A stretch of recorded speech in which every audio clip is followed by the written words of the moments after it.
దానికంటే ముందు ఒక రన్నింగ్ ఫోన్ని మనం ఆన్ చేసి చూద్దాం, అసలు ఎలా ఉండాలి, కండిషన్ ఎలా ఉండాలో చూద్దాం. సో ఇప్పుడు ఎగ్జాంపుల్ ఇక్కడ ఒక ఫోన్ ఉంది. సో ఇది వచ్చేసి మనకు ఇప్పుడు ఒక బోర్డు, రన్నింగ్ బోర్డు ఉంది. సో ఈ ఫోన్లో మనకి రీడింగ్ ఎలా వస్తుందో ఒకసారి చూద్దాం. సో ఇప్పుడు చూడండి, నేను 4.2 యాంపియర్ పెట్టాను. ఇప్పుడు బ్యాక్గ్రౌండ్ రెడ్ వచ్చేసి పాజ్ మీద పెడుతున్నాను. చూడండి, ఫస్ట్ కండిషన్ ఏమని చూడండి, అక్కడ 0. ఫస్ట్ కండిషన్ ఏముంది, 0.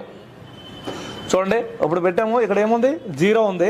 సో నేను ఇక్కడ ప్లస్కి పెడుతున్నాను. చూడండి, ఇప్పుడు ఎలా ఉంది, 0లో ఉంది. ఇప్పుడు మనం ఎప్పుడైతే ఫోన్ ఆన్ చేస్తున్నామో చూడండి, ఫోన్ ఆన్ చేయగానే చూడండి, అది 150, 180 స్టార్ట్ అయింది, 160 వదిలేమో. ఇక్కడ మనకి డిస్ప్లే కనెక్ట్ లేదు కాబట్టి ఇది ఆల్మోస్ట్ చూడండి ఎంతవరకు వెళ్తుంది, ఇది జస్ట్ మనకి 600 మిల్లీ యాంపియర్ వరకు, 700, 800 మిల్లీ యాంపియర్ వరకు వెళ్ళింది. అదే మీకు డిస్ప్లే కనెక్ట్ అయ్యి ఉంటే ఇది 1000 వరకు, 1200 వరకు వెళ్ళే అవకాశం ఉంటుంది. అంటే ఇలా ఫ్లక్చువేషన్ జరుగుతుంది.